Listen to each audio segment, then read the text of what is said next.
Your patient has been in the ICU for a full week and has only achieved 20 to 30 mils an hour of enteral feeding.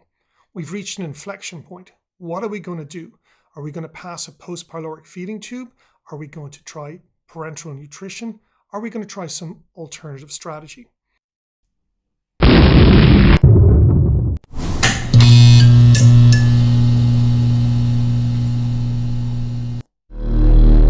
Metabolism in critical illness. This is the fourth tutorial in our mini module on nutrition. I'm going to look at various questions on routes and timing of nutrition in critical care. I will use a variety of papers published over the past 20 years to answer the questions so that you can build up an evidence-based approach to your own practice. In the previous tutorial, we looked at the amount of calories and the amount of protein that patients need when you get to full nutrition. And it turns out that patients need about 25 kilocalories per kilogram per day and 1 to 1.2 grams per kilo per day of protein. Ideally, those calories will be based on doing indirect calorimetry on the patient. Patients can be fed enterally, pre or post-pylorically, or parenterally. Gastric feeding is probably preferred due to the speed and simplicity of this approach, and it is unnecessary to check gastric residual volumes in most patients most of the time. Enteral feeding can be continuous or bolus. In this tutorial, I will discuss: is parenteral nutrition safe and when should we give it? Parenteral versus enteral nutrition. Early or delayed isocaloric nutrition. Enteral feeding, timing and goals. We'll start with some terminology. I think this is very important that you understand when you're reading the papers what they're talking about. When we mention the term isocaloric feeds, we are trying to deliver sufficient calories to the patient to match their calorific needs. So isocaloric feeds means giving the patient what they need to maintain their current body mass. Hypocaloric feeds means delivering fewer calories to the patient than one would expect, but keep in mind that the patient has a lot of autophagy going on and that will deliver some calories to them. Enteral feeding means feeding into the stomach or small intestine.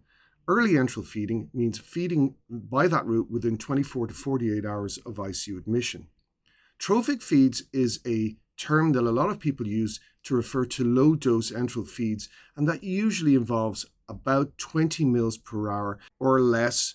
And the purpose of that is just to nourish the enterocytes of the small intestine, to keep them going and to a certain extent feed the bacteria within the bowel. Not enough to fully feed the patient, but enough just to coat the brush border.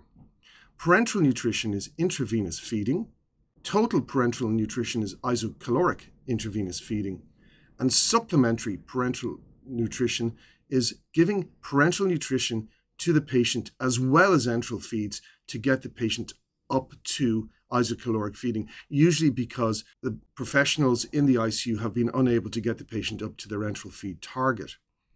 Early parenteral nutrition is parenteral nutrition started within 24 to 48 hours of ICU admission.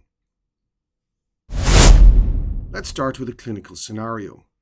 A patient returns from the operating room. This patient is Roger. He's a 44-year-old salesman. He had a devastating GI bleed from a gastric ulcer associated with non-steroidal anti-inflammatory agents. He's a history of sinusitis, nil else, but he's chunky. He has a body mass index of 30. In the operating room, he has a partial gastrectomy. There were no feeding tubes placed, no enteral feeding access attempted, but he does have a central line. And one of the questions that arises in patients like Roger is, should Roger receive total parenteral nutrition? And if so, when? So the question is, parenteral or no nutrition? This was addressed by the early PN trial published in JAMA in 2013, where patients, principally elective surgical patients, were randomized to either starting some low-level enteral feed or parenteral nutrition day 2, or TPN within an hour of enrollment into the trial. The patients who got early total parenteral nutrition had more calories and more protein over the first 7 days, but that had no impact on 60-day mortality. There was no increase in infection rates with parenteral nutrition, but it did seem that the patients retained more fat and lean body mass. But the summary about this trial is that early total parenteral nutrition in this setting did not improve outcomes. What about the question of enteral or parenteral nutrition in its entirety? In Roger's case, if an enteral feeding tube had been placed, enteral feeds could have been started. But is there a difference in outcomes between parenteral and enteral nutrition? You're rounding in the ICU and you see Larry, who has septic shock. He's got a necrotizing soft tissue infection. He was debrided in the operating room, fluid resuscitated with 5 liters of fluid. He's on high-dose norepinephrine at 20 mics per minute. He's on physiologic replacement of vasopressin, 0.3 units per minute. He has a nasogastric tube in situ. And the question is, now that Larry is back in the ICU post-op, is it time to start some enteral feed, or should we consider parenteral feed or no nutrition? The vast majority of critical care professionals, doctors, nurses, dietitians, etc., believe that the optimal route for feeding the patient in critical care and on the wards is enterally, via oral intake or enteral feeding tubes using liquids that are delivered through those tubes into the stomach or into the small bowel. The biggest question about this feeding strategy is when to start it, because when you and I become sick, we just lose our appetites. And in the early stage of acute critical illness, the body is not working normally. And Larry may have a gastroparesis, meaning that his stomach is asleep. And there's lots of reasons for that, particularly the fact he's likely getting high dose of sedation, particularly with opioids. And there's a risk of vomiting and aspiration. But also, his splanchnic blood flow, that's the blood flow to his stomach and his small bowel, may be compromised by the high dose of vasopressors that he's receiving. And that may lead to a high risk of push-pull, non-occlusive bowel ischemia, an under-recognized phenomenon. Moreover, nutrients may not be absorbed due to villus shutdown, and as a result, the patient develops diarrhea and they lose water and electrolytes. And even though you think you're feeding the patient, all you're doing is running a liquid through their bowel. It was widely believed for decades that enteral feeding was more physiological, fed the gut and prevented microbial translocation and enhanced immune function versus total parenteral nutrition. The narrative really was as follows: TPN is evil, it's associated with infection and infectious complications.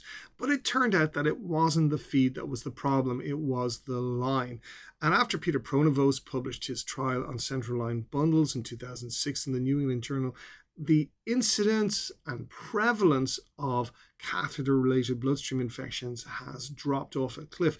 We rarely see them anymore, and as a consequence, we don't see these infectious complications that we used to see with total parenteral nutrition. There is no question that if you put someone on total parenteral nutrition versus starting enteral feeding and trying to work your way up, you are going to achieve nutritional goals earlier. The calories trial that was published in the New England Journal in 2014 looked at 2,400 patients in 33 English ICUs who were randomized to enteral feed or parenteral feed within 36 hours of ICU admission for up to 5 days, and they looked at 30-day all-cause mortality. There was no difference in outcomes. Mortality rate was about 33-34% at 30 days in both groups, and then at 90 days, the mortality rate was between 37 and 39%. So there was no change in mortality. Parenteral nutrition did not kill patients. It didn't worsen their outcomes. It didn't seem to benefit them a whole lot, mind you. But there was 2 things that was worth noting. First of all, there was no increase in infectious complications as we had believed prior to the Pronovost study. But secondly, there was less GI complications, as you would expect. So there was less hypoglycemia and there was less vomiting in the parenterally fed patients. What about the issue of administering enteral feeds to patients receiving vasopressors? In some hospitals, traditionally, if patients were on vasopressors, enteral feeds were held and patients were given parenteral feeds. In the calories trial, enteral feeds were not started while the patient was in active shock. That's in the first day. But patients were given enteral feeds once resuscitation took place and even if they were receiving moderate dose of vasopressors, and this did not impact outcomes. So enteral feeds plus pressors in the state of recovering shock was okay. The Nutriria 2 trial, published in The Lancet in 2018, randomized 2,410 mechanically ventilated adult patients who were receiving a vasopressor agent to commence either enteral feed or parenteral feed within 24 hours of onset of critical illness. So this was a study of early enteral versus early parenteral nutrition. The onset of critical illness was defined as the time of endotracheal intubation. Now, clearly the patients were sick before they got intubated, and they may have been sick for 2 or 3 days, but irrespective, that's how they defined it. Early enteral feed or parenteral feed was started at 20 to 25 kilocalories per kilo per day, and the parenteral feed was continued for at least 72 hours. After 72 hours, if the patient had their vasoactive agent stopped, parenteral feeds were switched to enteral feeds. The primary outcome was 28-day mortality, with secondary outcomes of 90-day mortality, blood sugar, and GI complications. So let's have a peek at the results. In the study that looked at enteral versus parenteral nutrition to isocaloric goals, there was no difference in outcomes. So enteral feed was not superior to parenteral feed. And that really brought back parenteral nutrition in the ICU. Before that, we were very hesitant because we had this long-standing belief that enteral feeds are wonderful and parenteral feeds were somewhat evil. Interestingly, the patients who had early enteral feeding had increased GI complications of vomiting and diarrhea and pseudo-obstruction, but their hiding in plain sight was the problem of non-occlusive bowel ischemia, where they had several cases of it, where patients on vasopressors who were given enteral feeds developed bowel ischemia. So in summary, there is no evidence that early enteral nutrition results in better outcomes than early parenteral nutrition, and vice versa, when administered in the first 48 hours of critical illness. Enteral feeding is safe to administer to patients receiving vasoactive drugs, but care should be taken in the early phase of shock and in patients receiving very high dose of vasopressors. I am not going to set a number for that high dose in this tutorial. Parenteral nutrition is no longer associated with increased infection risk since Pronavos care bundles for central lines. Enteral nutrition is associated with GI complications with concern about non-occlusive bowel ischemia. However, all guidelines currently available support initial enteral feeding over parenteral feeding. The bottom line here is there is no difference in outcomes between early enteral and early total parenteral nutrition. What about early or delayed parenteral nutrition? Thinking back at our patient who came back from the operating room having had a gastrectomy, and the surgeons combined say, hey, you should start him on TPN. But what is the actual benefit from isocaloric feeding, either with TPN or with TPN supplementing enteral nutrition? We have already seen that immediate TPN provides little benefit, but if enteral feeding is impossible for any reason, when should parenteral nutrition be started? Back in the 1980s, parenteral nutrition was all the rage. It was being given to patients all over the hospital for all kinds of reasons. But things changed when the Veterans Affairs TPN trial was published in the New England in 1991. Now, this was a study of 395 malnourished patients who were scheduled to undergo major non-cardiac surgery. The intervention group received TPN for up to 2 weeks pre-op and 3 days post-op. The control group got no TPN. The patients in the control group received fewer than 50% of the calories of the TPN group. This did not result in better outcomes, either lower mortality or fewer wound or infectious complications. In fact, TPN was associated with more infections, probably associated with the central line. Maybe TPN had an outcome benefit for severely malnourished patients, but that was in a subgroup analysis. So the onus of proof is always on the intervention, and from this study we can infer that perhaps pre-TPNizing patients before they come to surgery and early TPN probably doesn't make any difference to outcomes. So it's likely that Liam will get trophic enteral feeds started at 20 mils an hour on day 2, and then the argument becomes whether we should be supplementing this with parenteral nutrition for him to receive isocaloric goals at some stage over the first few days. Is there a benefit from the supplementary TPN? Now, this is a table from a book chapter that I wrote a few years ago. It covers the major studies from the golden age of critical care nutrition trials from 2010 to 2018. I will discuss the majority of these studies over the next 10 or 15 minutes. I've discussed a couple of them already. But in the meantime, I want to draw your attention to the lack of statistical significance in the p-values in the last column. Critical care nutrition trials have tended to focus on the first 7 days following admission, the major questions being whether we should be giving isocaloric feeds from the onset, gradual buildup of feeds, supplementing enteral feeds with parenteral nutrition if not tolerated, or deliberate underfeeding. The largest and most impressive study was EPINIC, Early versus Late Parenteral Nutrition in Critically Ill Adults. This was conducted by Greet Vandenberg's group. There was 4,500 patients enrolled from 7 ICUs in Belgium. There was 2 groups, the early parenteral nutrition group who got parenteral nutrition started within 48 hours, and then the late parenteral nutrition group where parenteral nutrition was withheld for 8 days.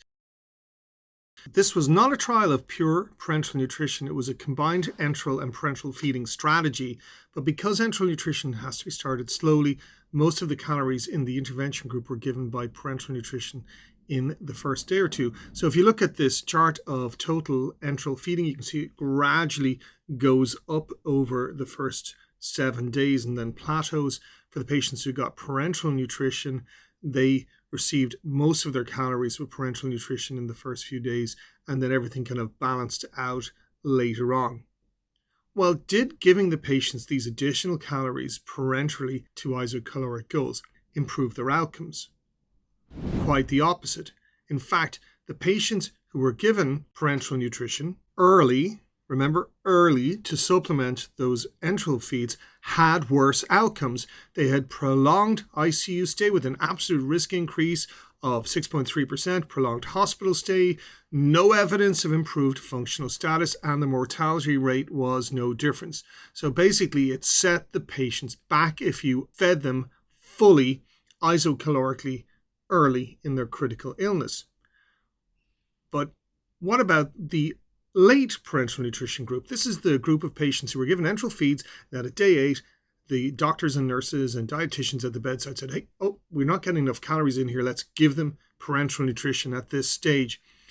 Those patients did really well. Those patients had a 3.4% absolute risk reduction for ICU infections, and one of the multi-organ failure scores that looks at cholestasis was lower. They had a shorter duration of mechanical ventilation. They had shorter duration of renal replacement therapy. So it looked like late parenteral nutrition to add to inadequate enteral feeding seemed to improve outcomes. So early initiation of parenteral feeding, bad, late, good. So full feeding in the first 7 days with enteral feed plus parenteral nutrition worsened outcomes, and this has been confirmed by a couple of other trials published in Critical Care 2017, 2018, where adding those extra calories did not seem to make any difference in early critical illness. There was an interesting trial that was published in The Lancet in 2013 that looked at patients who didn't tolerate or didn't get their full calories from enteral feeding in the first 72 hours who were given parenteral nutrition to boost their calorie intake.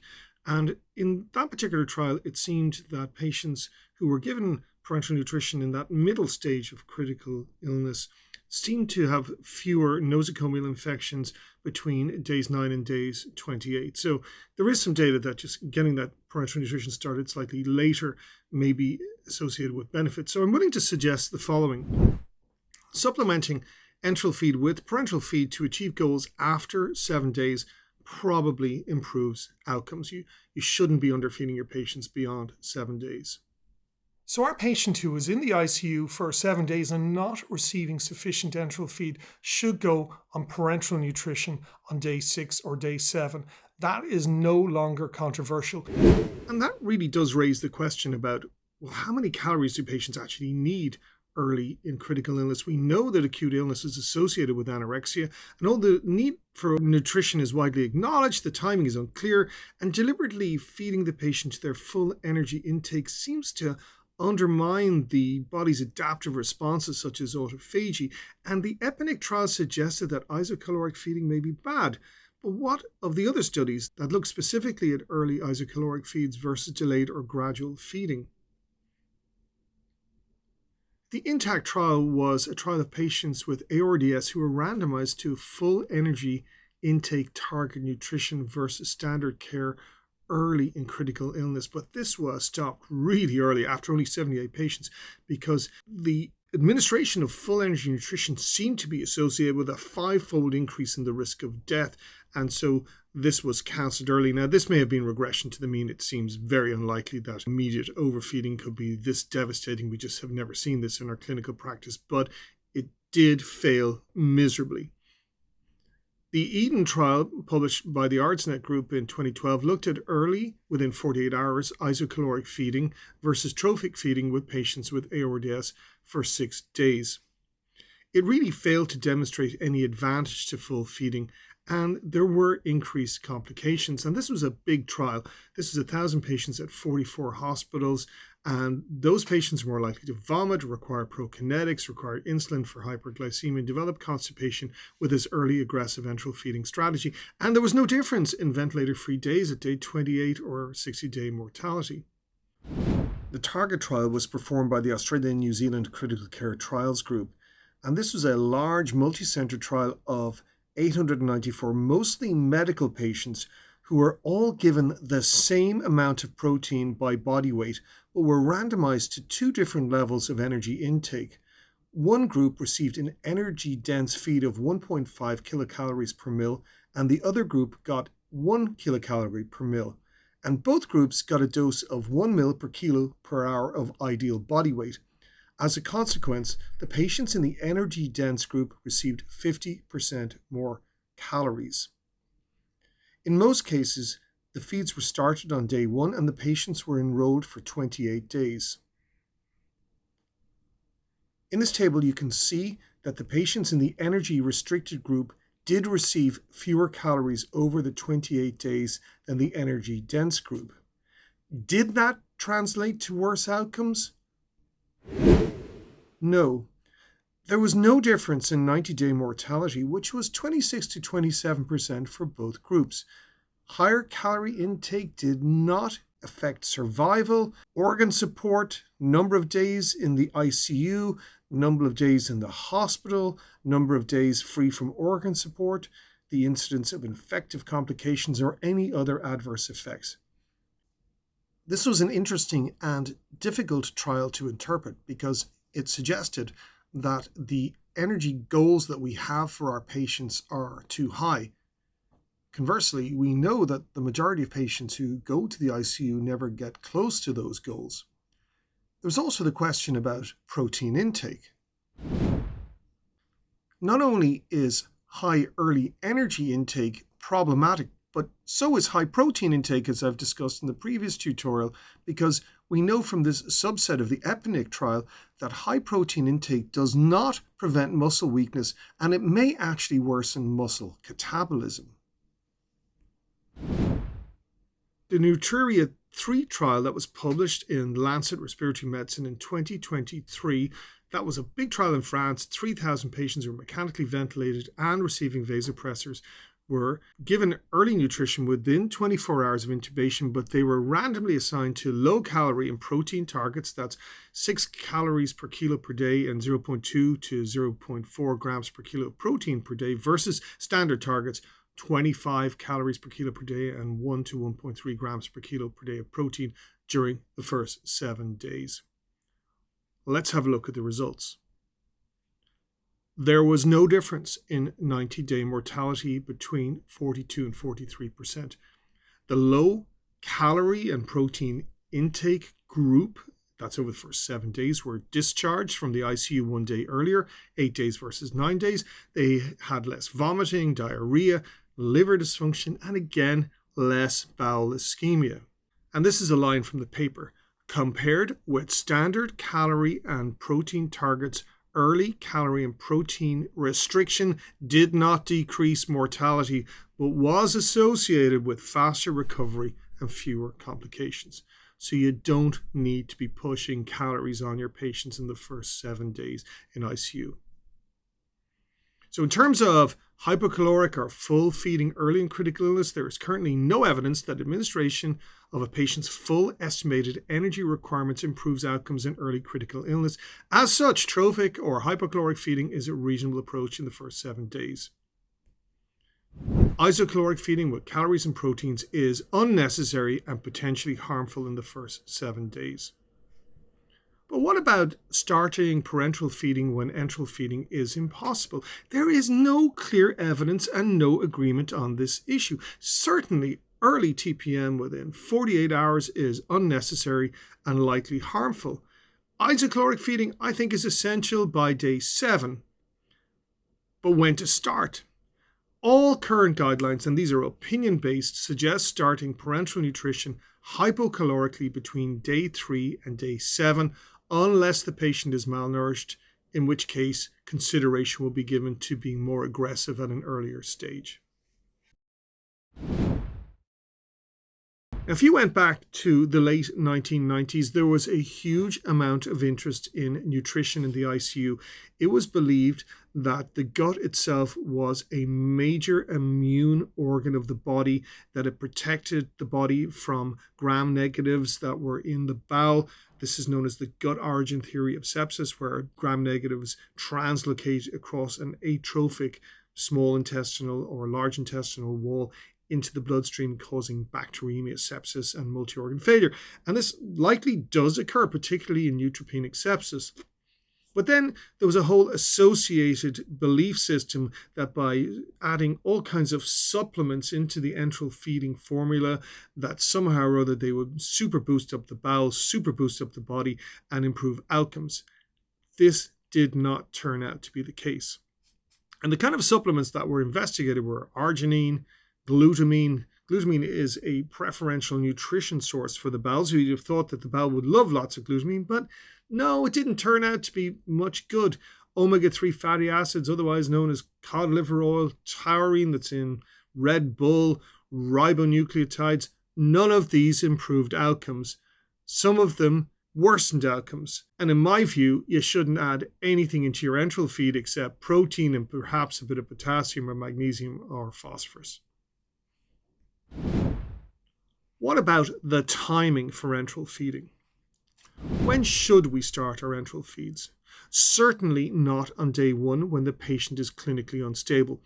Probably within the first 48 hours, certainly within the first 72 hours, and you should start with so-called tropic feeds and then work your way up to 100% by day 7, at which point if you have failed to deliver adequate calories from the enteral feeds, you do need to be thinking about supplemental PN.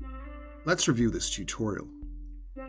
In this tutorial, I looked at various different questions that were commonly asked in intensive care when we're doing our ward rounds, and I provided you with some evidence-based answers. In general, you need to be careful when you start nutrition in ICU. For the majority of patients, most of the time, you can wait for 48 hours before you start feeding them. If the patient is profoundly malnourished, discussions have to take place. If the patient is hemodynamically unstable, they're still getting large volume blood or fluid resuscitation, if they're on massive doses of pressors, if there's evidence of mottling of the legs or the hands or the tongue, be extremely careful because that mottling represents hypoperfusion of all organ systems, including the bowel. And you can cause non-occlusive bowel ischemia. In general, isocaloric feeding, that's full feeding, should be delayed until 7 days have elapsed, by which stage you really do need to give your patients full feeds, and that can be achieved either by giving them full enteral feeds or adding parenteral nutrition if necessary. The early enteral feeds, when you start them, should be trophic, that's 20 mils an hour, and you work your way upwards. And parenteral nutrition can be added in that first week, but you need to do it slowly and hypocalorically, aiming for about 70% of nutrition goals by day 5. Most enteral feeding supplements, apart from protein, provide no benefit. Next time, we're going to look at feeding strategies in critical illness. Enteral formulas plus protein supplements, and starting parenteral nutrition. I'll see you then, and I guarantee you'll learn something.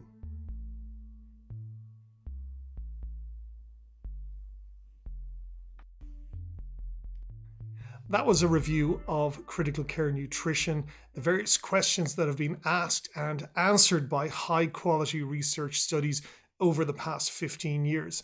Next time, I'm going to move on and talk about strategies for feeding patients in the ICU. This is what we as clinicians and healthcare providers do collaboratively, the doctors, the nurses, and the dietitians, to ensure that we're starting our feeds at the right time, we're getting our patients fully fed, that we're making sure that we're balancing out nutrition, electrolytes, and fluids, and making sure that the bowel is working and getting fed itself. I'll see you soon.